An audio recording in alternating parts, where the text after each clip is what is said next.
Bueno, buenos días y bienvenidas y bienvenidos a este video sobre el método McKay-Feel para el diseño de torres de destilación de platos, en su parte número 3, correspondiente al análisis de la sección de empobrecimiento o agotamiento de la torre de destilación.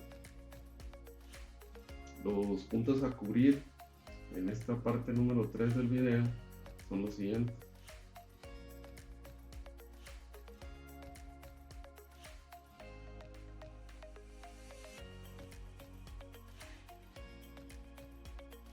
Inicialmente vamos a revisar un esquema básico de esta sección, es decir, de la sección de empobrecimiento, o que también se le llama sección de agotamiento, ¿verdad? Luego, a continuación, vamos a ver el procedimiento para obtener la línea de operación de esta sección, de la sección de empobrecimiento.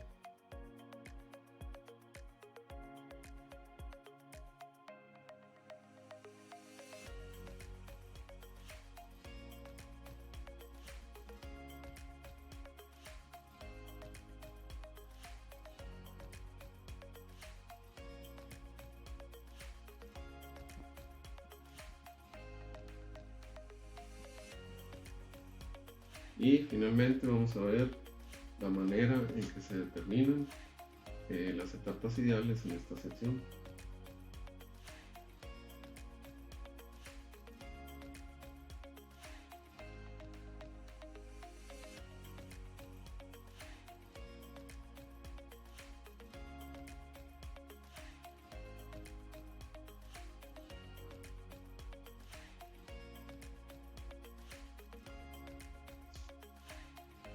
Muy bien, entonces vamos a pasar a dar inicio al análisis de un esquema básico para la sección de empobrecimiento, corresponde al punto número 1.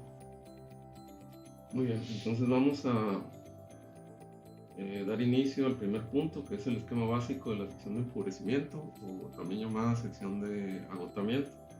Pues antes de plantear este esquema de la sección de empobrecimiento, rápidamente vamos a hacer un recordatorio del esquema de la torre de destilación completa para ubicar nuevamente la sección de empobrecimiento.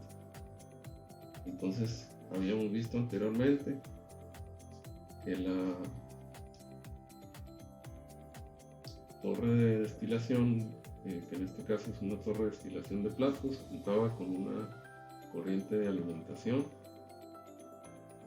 una corriente de destilado, una corriente de residuo.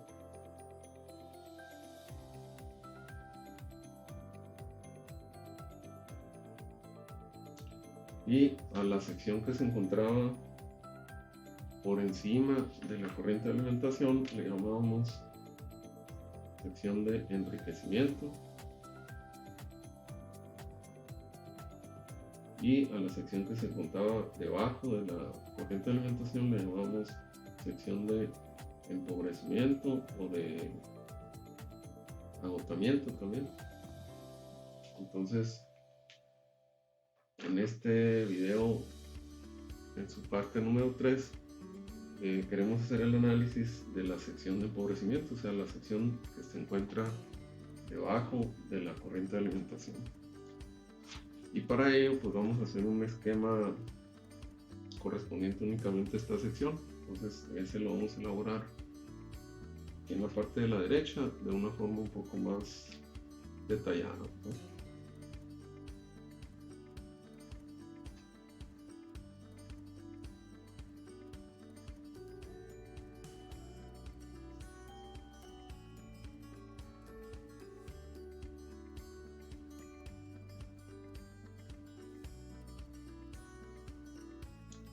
Este sería nuestro plato general M. Y en la parte de abajo vamos a colocar el plato NP.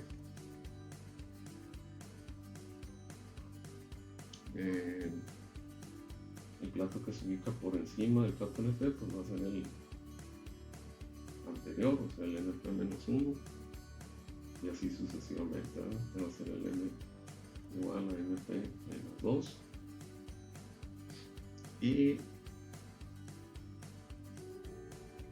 vamos a colocar las corrientes correspondientes a cada uno de los platos, ¿verdad?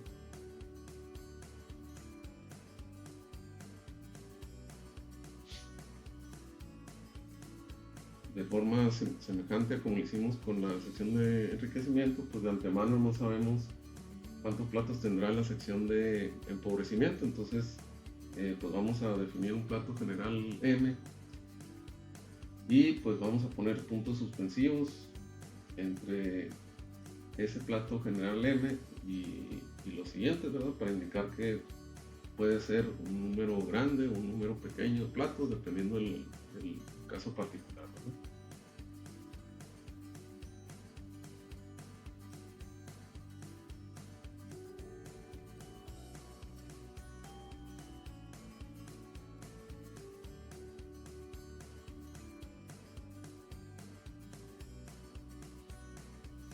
Muy bien, entonces aquí en la parte de abajo tenemos el hervidor.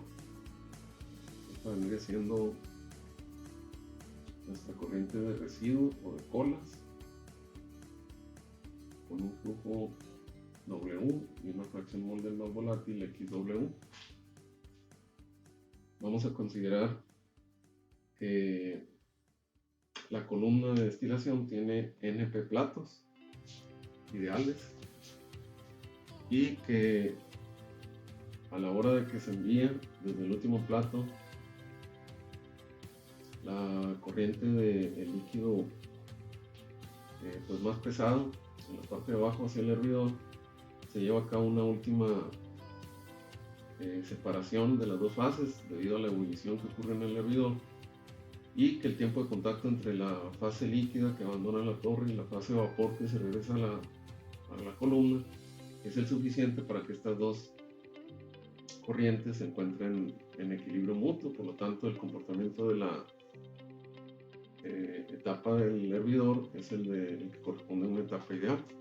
Entonces, dado que el hervidor seguiría como la siguiente etapa del plato NP, pues entonces se convertiría en la etapa NP más 1, ¿verdad?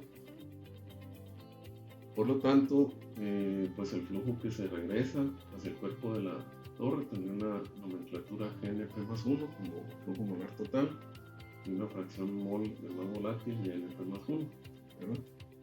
Entonces, el resto de la nomenclatura pues sería similar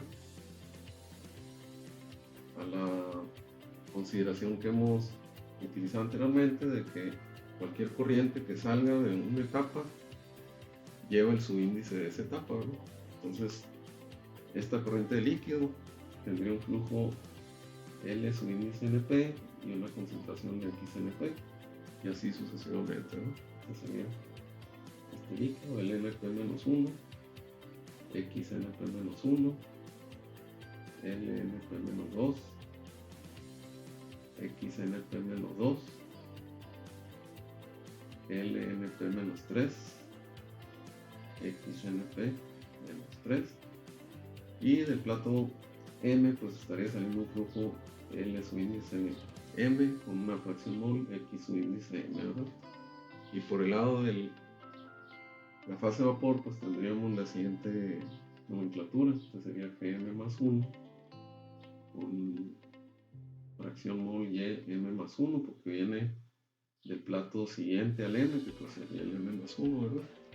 Este sería el flujo G subíndice NP-2 y fracción mol Y NP-2. Este sería el GNP-1, fracción mol Y NP-1, GNP, mol, fracción mol y NP para esta corriente, ¿no? Entonces estaríamos usando una nomenclatura similar a la utilizada en la sección de empobrecimiento, perdón, de enriquecimiento, pero adaptada a esta región de empobrecimiento, ¿no? Entonces ahora vamos a definir un entorno en el cual vamos a plantear los balances de interés y lo vamos a definir de la siguiente manera.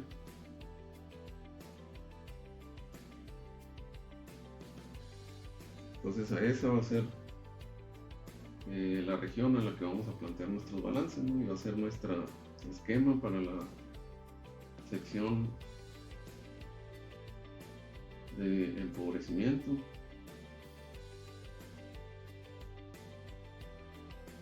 donde vamos a plantear nuestros balances, es decir, vamos a conservar fija la corriente de residuo y variando el número de platos, pues podemos hacer más chica o más grande esta región de empobrecimiento. Entonces, si hacemos m igual a np menos 2, por ejemplo, pues entonces nuestra región pues llegaría hasta la parte inferior del plato np menos 2.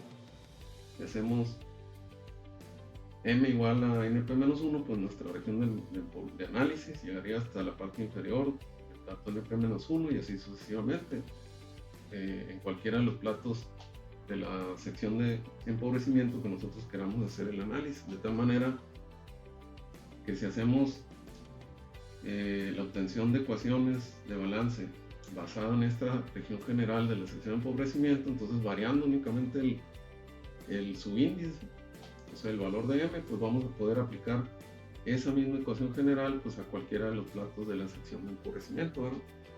Entonces este es el esquema básico que vamos a utilizar y una vez descrito su funcionamiento, damos por terminado el punto número 1 correspondiente al esquema básico de la sección de empobrecimiento. Bueno, vamos a pasar al punto número 2, que corresponde a la obtención de la línea de operación de la sección de empobrecimiento. Entonces, para llevar a cabo la obtención de esta línea, pues vamos a primeramente a simplificar, digamos, el esquema de la sección de empobrecimiento que definimos anteriormente, que es este que está aquí, y lo vamos a dibujar sin tomar en cuenta pues la gran cantidad de corrientes internas que están en el entorno de la sección de empobrecimiento para disminuir la posibilidad de equivocarnos al tomar en cuenta las corrientes de entrada y salida a la sección de empobrecimiento. Entonces para ello vamos a dibujar de forma simplificada esa región, ¿verdad? Y pues vamos a tomar en cuenta las corrientes de entrada y de salida únicamente para plantear los balances, ¿no? Entonces en la parte de abajo a la derecha pues tenemos la corriente de residuo que tiene un flujo molar total W y una fracción mol del modo volátil X o índice W. En la parte de arriba tenemos como una corriente de salida la corriente de vapor que sale del plato número M, ¿verdad? General, con un flujo Gm más 1 y una fracción mol Gm más 1, y como corriente de entrada en la parte de arriba a la izquierda tenemos la corriente de líquido con un flujo L su índice M y una fracción mol X su índice M. Es decir, esta región está representando esta línea de color verde, ¿verdad? Y con el único propósito de simplificar el análisis de las corrientes de entrada y salida a la región, ¿no? Entonces, como corriente de entrada sería esta que está correspondiente a la fase líquida, ¿verdad? En la parte de arriba, y como corriente de salida esta de vapor y esta de líquido correspondiente al residuo. Hay que recordar que a partir de las bases de diseño que definimos al inicio de este video, debe de ser conocida por la información general externa de la columna. En este caso sería conocido el valor de W y el valor de XW, ¿verdad? por ser corrientes externas de la columna a partir de las bases de diseño. Pero los flujos o concentraciones internos de la torre, esos no serían conocidos pues a partir de las bases de diseño. Entonces lo que se quiere es obtener una relación entre concentraciones y el resto de las variables que tienen influencia en esta operación. Hay que recordar también que las unidades de los diferentes parámetros se siguen manteniendo, ¿verdad? Las unidades de los flujos pues son unidades de kilogramo mol total por unidad de tiempo, por ejemplo hora. Las unidades de las fracciones mol pues son kilogramo mol de A sobre kilogramo mol total, ¿verdad? Y lo mismo para las demás corrientes, ¿verdad?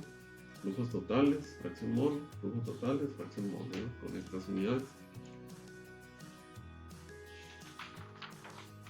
Muy bien, entonces empezaríamos por plantear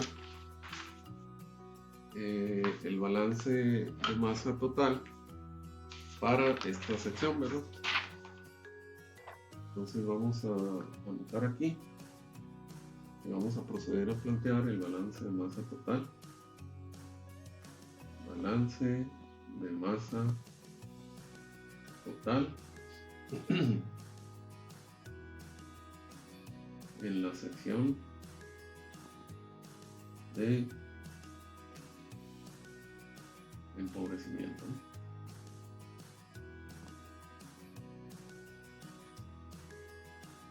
Y de forma similar a lo que hicimos en la sección de enriquecimiento, pues vamos a considerar operaciones en estado estacionario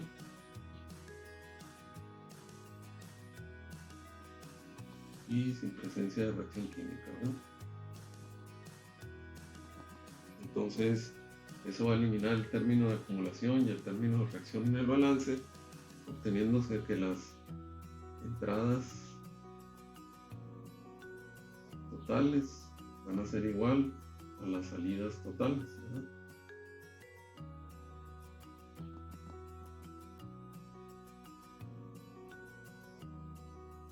Entonces, si tomamos en cuenta eso,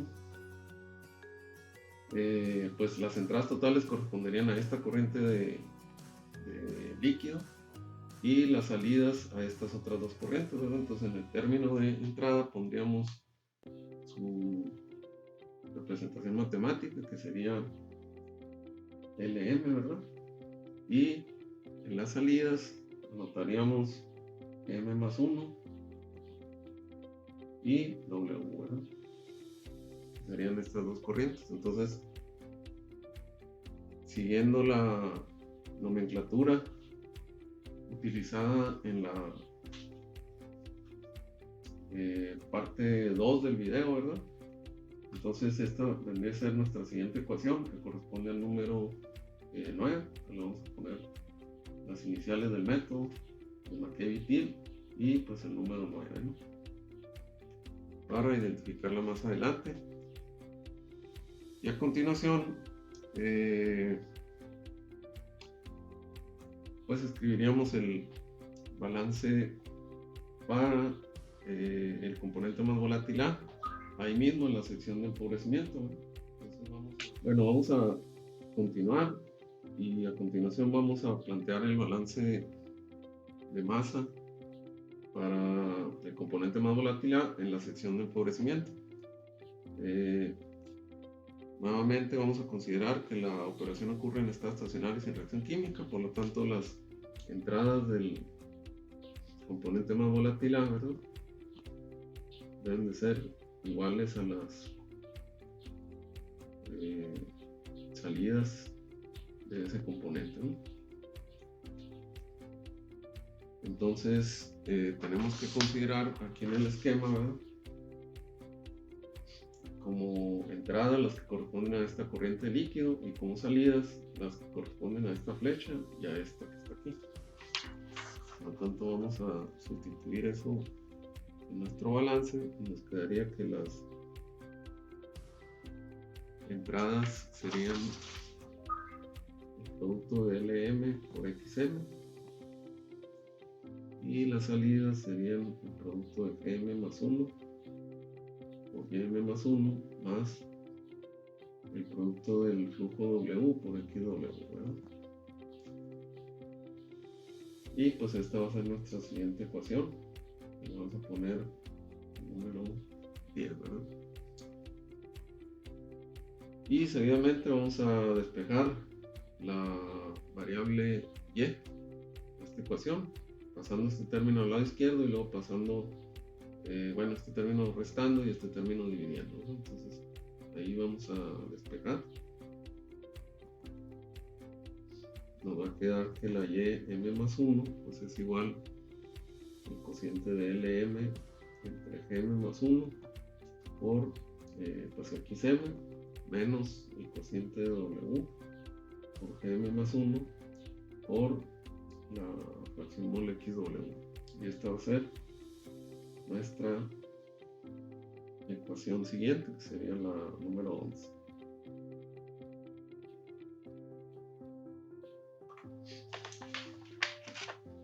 Muy bien, entonces la relación que estamos obteniendo en esta ecuación 11 es el balance de materia del componente volátil en la sección de empobrecimiento entre las fracciones mol, entre la fracción mol en la fase líquida y la fracción mol en la fase vapor.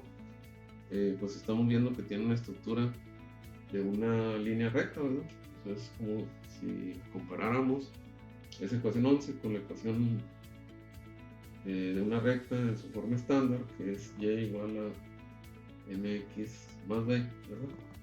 Entonces veríamos que la expresión correspondiente a la pendiente de la recta pues sería este cociente y la correspondiente al ordenal origen sería este término, ¿verdad?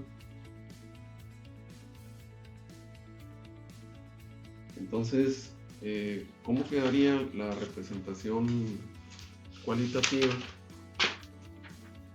de esa recta, ¿verdad? En el diagrama XY. Entonces, en esta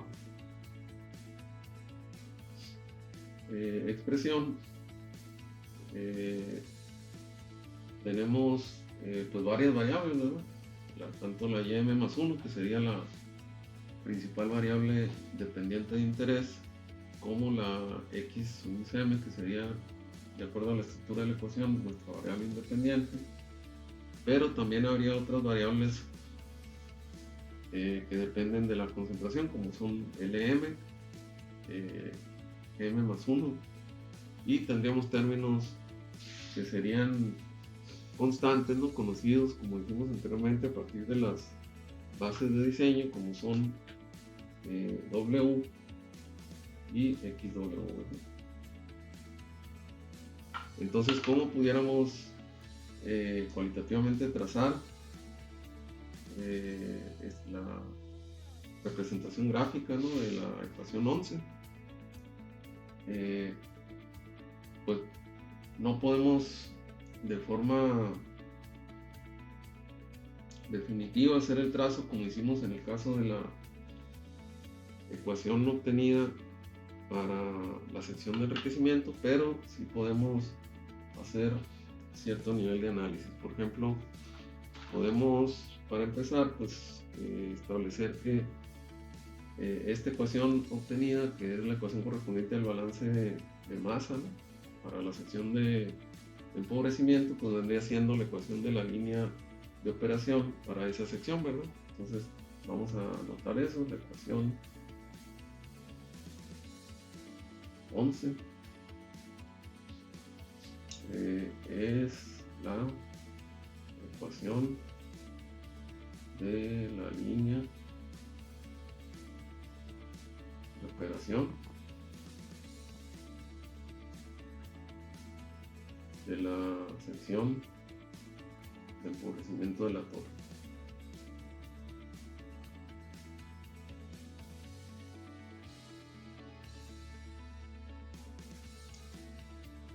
Entonces, pues como estamos diciendo que tiene la estructura de una recta, una posibilidad sería pues utilizar 2 puntos o utilizar un punto y la pendiente para su trazado, ¿verdad?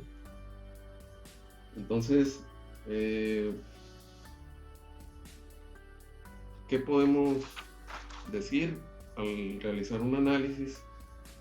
¿Qué podemos decir de su representación en el diagrama X contra Y, ¿verdad?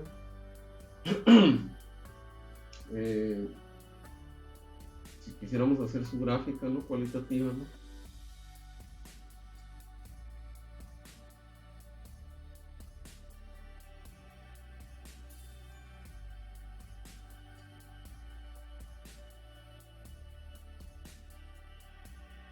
Entonces, procederíamos como hicimos en el caso de la sección de enriquecimiento, ¿verdad?, donde representamos X contra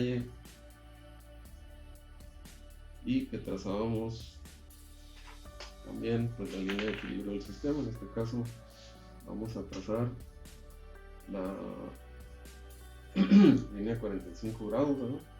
Bien.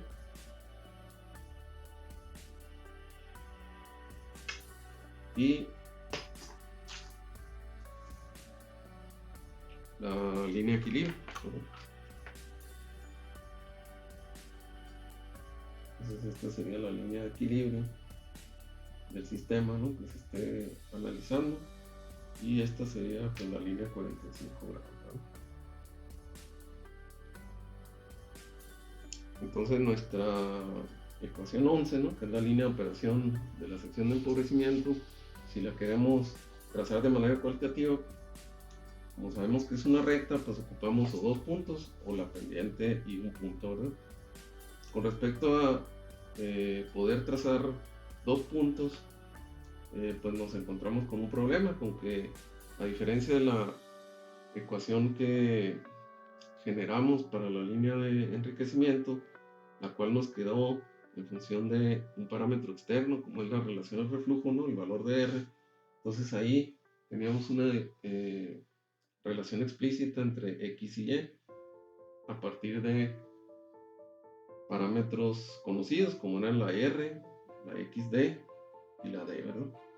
Entonces sí se podía establecer la ubicación de 2 puntos de interés, ¿no?, en aquel caso fueron los puntos XD, XD y el punto 0, XD entre R más 1.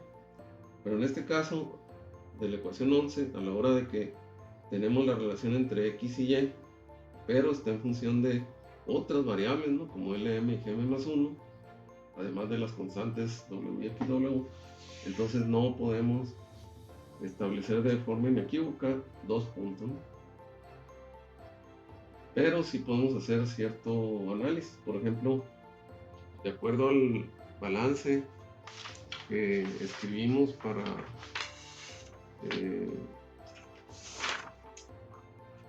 el caso del balance de masa total, que era la ecuación 9, ¿no?, sabemos que la relación entre LM y GM más 1 es esta ecuación, ¿verdad?, donde LM es igual a GM más 1 más W. Eso quiere decir que LM va a tener un valor numérico pues mayor que GM más 1, porque a GM más 1 hay que sumarle W pues para obtener el valor de LM. Entonces aquí en la pendiente que tenemos aquí en la ecuación 11, ¿verdad?, como LM es GM más 1 más W, eso quiere decir que el numerador va a ser siempre mayor que el denominador, por lo tanto la pendiente siempre va a ser mayor que 1. Perdón, entonces si la pendiente es mayor que 1, pues quiere decir que si la comparamos con la línea 45 grados, que recordemos que tiene un valor de pendiente exactamente igual a 1, entonces la pendiente de la ecuación 11 va a tener un valor mayor, ¿verdad?, que la pendiente de la línea 45 grados. Por lo tanto, cualitativamente sabemos que va a ser una recta con una pendiente pues mayor que la de 45 grados. Y luego, la otra consideración que podemos hacer es que si su pendiente es mayor que la de 45 grados, pues eso significa que, para empezar, pues que es diferente la pendiente de esta línea de operación a la de 45. Por lo tanto, si la pendiente de esta recta es diferente a la de esta recta, pues se tienen que intersectar en algún punto. Entonces, si determinamos esa intersección, pues tendríamos un punto, ¿verdad? Con el cual trabajar. Entonces, eso es lo que vamos a plantear a continuación. Para determinar la intersección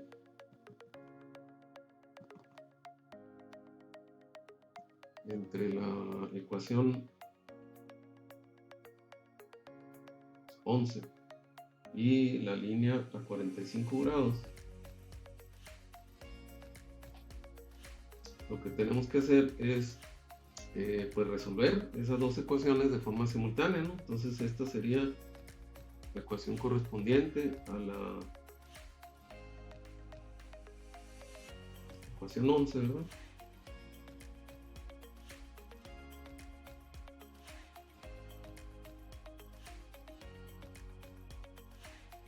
Y la ecuación correspondiente a la recta 45 grados, pues ya hemos dicho anteriormente que es y igual a x, ¿verdad?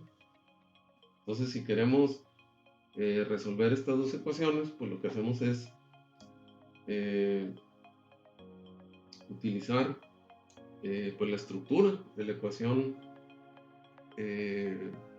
11, ¿verdad? Que como dijimos ahorita, pues era la estructura de una recta.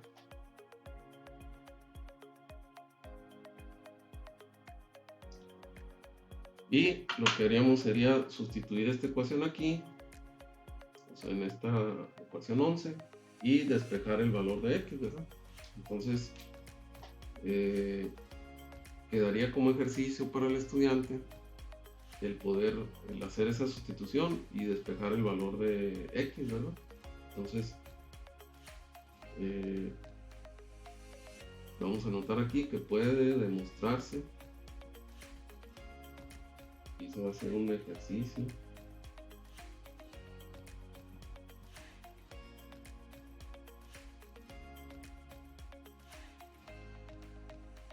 que la intersección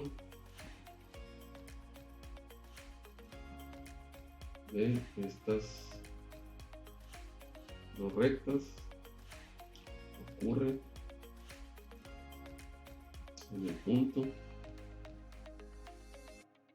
xw, xw. Entonces, el punto que tiene estas coordenadas es el punto de intersección de estas dos rectas, ¿verdad? Entonces, en el diagrama que acabamos de hacer de x contra y, ¿verdad? Entonces podemos ubicar el punto de coordenadas xw de forma cualitativa, sabiendo que xw pues es la concentración del más volátil en la corriente de residuo, y sabemos que ese valor pues debe de ser un valor relativamente pequeño, ¿verdad? Entonces el punto xw cualitativamente normalmente va a estar en la parte inferior izquierda del diagrama, ¿verdad? Entonces este sería el valor de xw y este sería el valor de la ordenada que tiene ese punto, ¿no?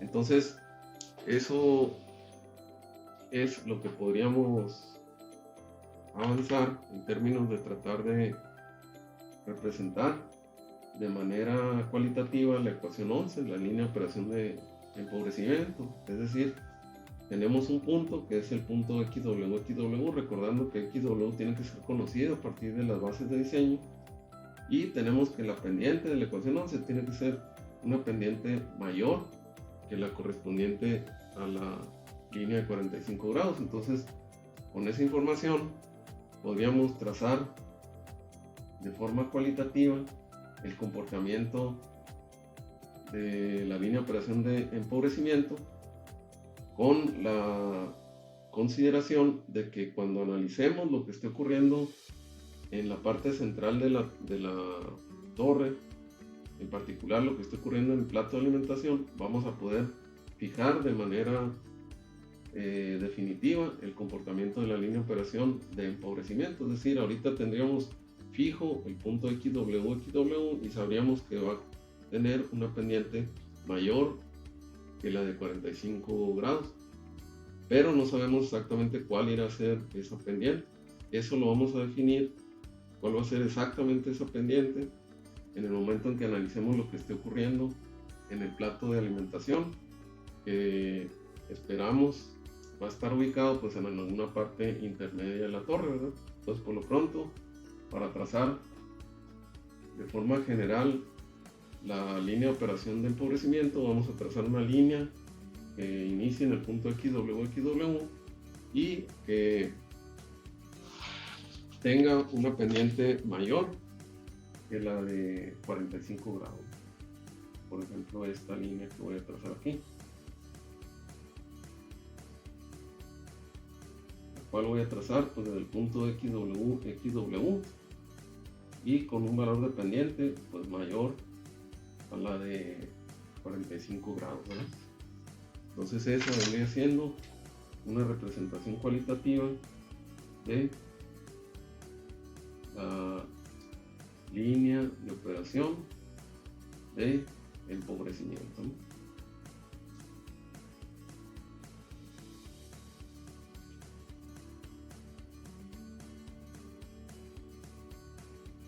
Muy bien, entonces, ¿cómo podríamos construir las etapas ideales correspondientes a la sección de empobrecimiento una vez que fijáramos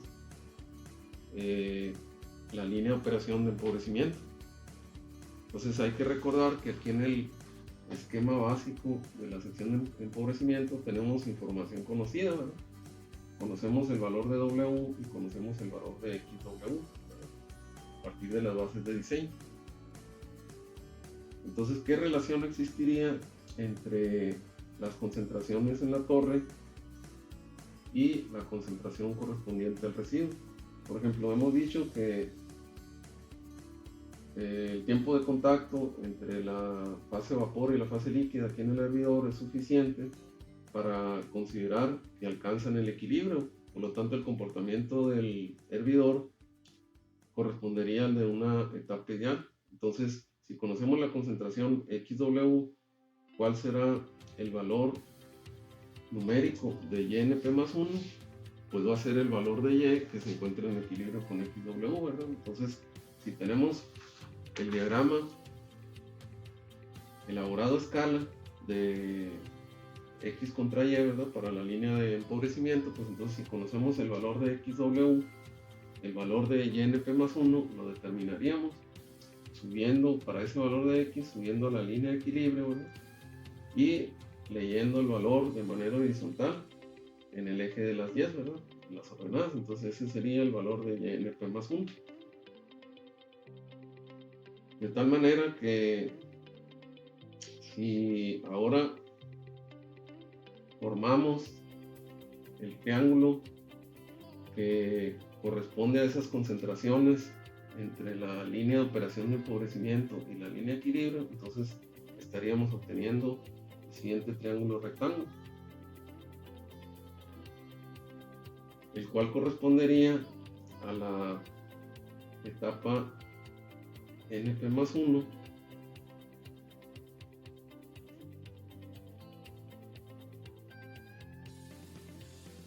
el cual dijimos que correspondería al hervidor, ¿verdad? Entonces este triángulo correspondería a la etapa NP más 1, que es el hervidor, ¿verdad? Y de forma equivalente pues continuaríamos formando los triángulos que representarían el resto de las etapas, que en este caso ya en el interior de la columna corresponderían a los platos, ¿verdad? Una vez que hicimos la determinación en el diagrama del valor de concentración YNP más 1, pues entonces este sería un valor conocido, ¿verdad? Que es el valor que se está introduciendo para ponerse en contacto en el plato NP con el líquido que viene cayendo del plato NP más 1. Entonces esta corriente que está entrando al plato NP pues llevaría concentración YNP más 1, ¿verdad? Que como dijimos ahorita sería pues conocido, ¿verdad? Una vez que lo determinamos por el equilibrio con XW. Entonces el cambio de concentración que provocaría cada uno de estos platos se determinaría pues construyendo las etapas o triángulos correspondientes entre la línea de operación y la línea de equilibrio. Es decir, una vez que tenemos el triángulo correspondiente al hervidor, perdón, construimos el siguiente triángulo entre la línea de operación y la línea de equilibrio, y este sería un triángulo o etapa correspondiente a el plato NP, ¿no? El siguiente. Entonces este sería el plato NP o etapa NP, y de la misma forma seguiríamos construyendo los triángulos rectángulos hacia la parte intermedia de la columna. Entonces este sería el plato NP-1,